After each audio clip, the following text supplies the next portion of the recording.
It stayed that way until 1999, Alex, and on the way out, Bill Clinton kind of signed that legislation that took down that barrier, and suddenly J.P. Morgan was buying Chase, and Citigroup was buying Travelers, and they started mixing these businesses together so that this dilution could occur without Americans realizing what was going on. Into World War II again. We come out of World War II, we're the victors. Instead of demanding reparations like everyone else did, we get together at a conference called Bretton Woods, and we say, okay, we're going to rebuild Europe, we're going to fix the world. There's only one thing we want from everyone, and that is that you price oil in dollars. And no matter where anyone buys oil in the entire world, it's priced in dollars. Now, this gave them that mechanism to create. Every time somebody pulled a barrel of oil out of the ground, they were free to create the corresponding amount of money. And to this day, 80% of all the world's trade is conducted in dollars, and that enables them to hide the inflation overseas. And I'll tell you, those foreign investors are getting sick of it. They're starting to disgorge themselves from dollars, and that won't be pretty.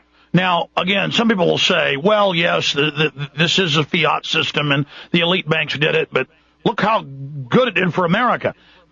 This country, before we had this current scam being nationwide, had 10% growth rates on average every year, not 3% that they call roaring, and that 3% is really negative if you count in the real inflation, not the cooked inflation. But the big problem is it gave these predatory banking families unlimited power to buy up everything and create monopolies, which they've now done. Yeah, I always go back to that Jefferson quote on that subject. He said, if we ever allowed banks to control the issue of our currency, that they would set up corporations that would eventually deprive us of all of our property. And that's exactly what they've done. If you look at the money that they've taken from the banking system, money that they've created out of thin air, and then bought every critical industry, and they started with the newspapers, they ended with television, then they bought everything in between, all the critical industry in the United States, anything that manufactures, anything that creates money, casinos. You name the manufacturing industry or the industry that creates or gathers money, and it's infiltrated and controlled by the same people that own and control the Federal Reserve Bank. And how could they not take over when they control the issuance of currency and credit and when they regulate themselves? Exactly. I ask people, if I gave you the power to write checks that no one ever has the power to cash, they only have to accept them as money, how many would you write?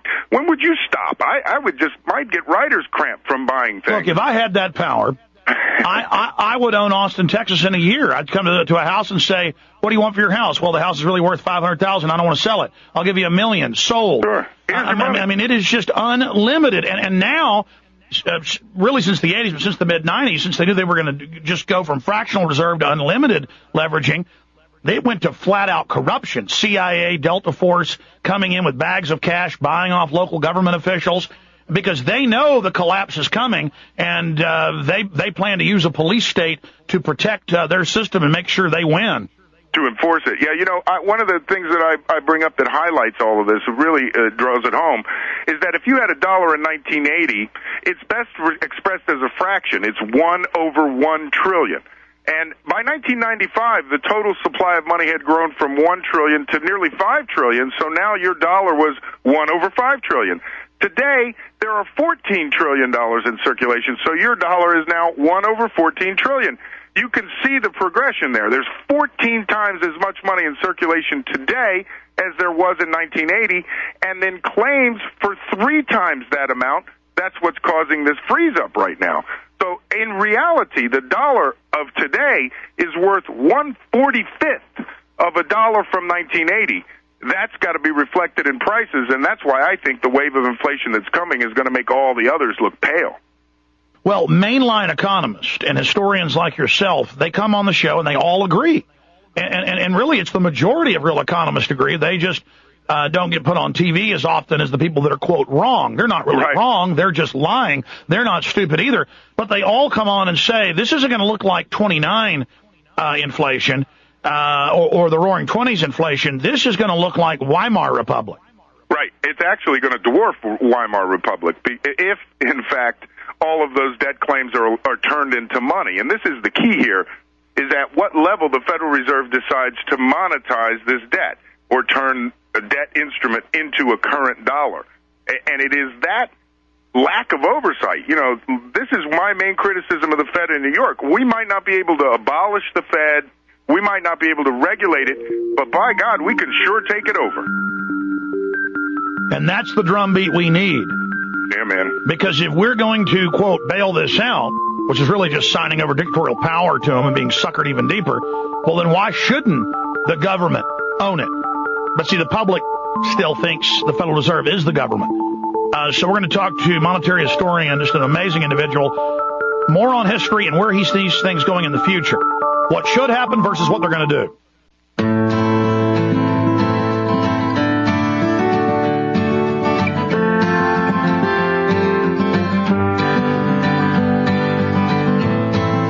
Is it getting better? You can get to his site by going to andygause.com or andrewgause.com. Feel the same. Gause is GAUSE.com. Put links up on Infowars.com for everybody.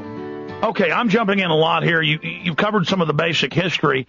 My big question for you studying these people is, from the IMF and World Bank documents I talk so much about, and Stiglitz, and their past history in third world countries, what we see here in the Western world and the United States and Japan appears to be done by design to consolidate, because we know they've done it in the past. We infiltrated Bilderberg Group almost 3 years ago. They said they would start the implosion by restricting loans in subprime to blame it on the public. And so we've been on target with that. So really, I know they're orchestrating it. The only question is, are they losing control? Because I have seen some of their people in the Financial Times of London come out and say, Andy, that this is so big and that they were so greedy that it's even endangering the central banks themselves. From your expert opinion and research, what do you say? Absolutely. In fact, the Federal Reserve of New York has been using its balance sheet. Now, for the listeners, because, Alex, I know you understand this, and it's so refreshing to be on your show, because most times I talk to radio hosts, you're right, they think the Federal Reserve is a part of government. You have a handle on this, so it's so much easier to talk to you. Reality is that the Federal Reserve Bank of New York, every time it takes a Treasury bond from the Treasury, it adds it to its balance sheet, and then it gives the Treasury the corresponding amount of money. So over the years, they've built up a pile of about $700 billion in Treasury notes that they keep in their vault. Now, these notes they've been exchanging for the last 17 months in exchange for these bad debt instruments to kind of force liquidity into the system. They have diluted their balance sheet at the Fed of New York so badly that now, without this bailout, if they continue to do this, they'll be broke. And the Fed of New York would go bankrupt. So this is a real crisis even for them. Indeed it is. This is why they're asking for this bailout. Now, I have sources inside Washington myself, and when Henry Paulson came out of the meeting after the Congress voted down the bailout, he had to be physically supported. He was weak at his knees. Now, this type of reaction you usually don't see from a person who's been through as many battles as Henry Paulson. So I think your argument has a little bit of weight there, because they're worried in every circle, not just at the Fed of New York. Now, last week, AP and Bloomberg, as well as Reuters, reported that there was $940 billion given out at the Fed open window. Right. That's separate from the $700 billion, or were they leveraging that? Where is? I mean, is that all separate. In bonds? That is separate. That is separate infusions into the money markets that they were making based on debt instruments that people were turning in. But in addition to that, they were swapping Treasury bonds for toxic debt through this auction term facility of theirs.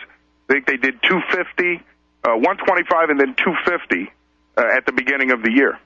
So this is something that separate and distinct from these discount window operations. Was that Reuters headline accurate, though, when it said $940 billion pumped out into the banks in 1 week, or was that a misprint? No, that was accurate. I mean, that's the extent of the problem. And bear in mind, again, how close $980 billion is to $1 trillion, right? Another $20 billion, and we're at $1 trillion. That was the total supply of money in 1980. So in 1 week, they added enough money into the system to duplicate all the money in existence in 1980. And that acceleration is exponential. What about this corporate culture by even low-level people who've been trained to laugh and giggle about this? I still have, when I'm say doing a radio show out of another studio, one of their financial guys will come by and laugh at me, and then he goes on air and says everything's fine, we've just got to bail them out, the Federal Reserve's good, it's federal. I mean they've got to know they're lying. Indeed, and there is an entire culture there that does laugh at the public. If you listen to some of the Enron traders, for example, you'll get the mindset that these guys had. You know, they were giggling while the entire California coast was suffering rolling blackouts. They thought it was funny that they had caused all of this. So, I mean, the cynicism that permeates this system is the result of easy money. You know, anything easy is not worth anything. And so this loss of respect for human existence is all at the root of this. It is the result of all of this easy money. We're going to break long segment coming up for you to talk plenty and get into more detail. We're also going to be taking phone calls for our guest, Andrew Gause.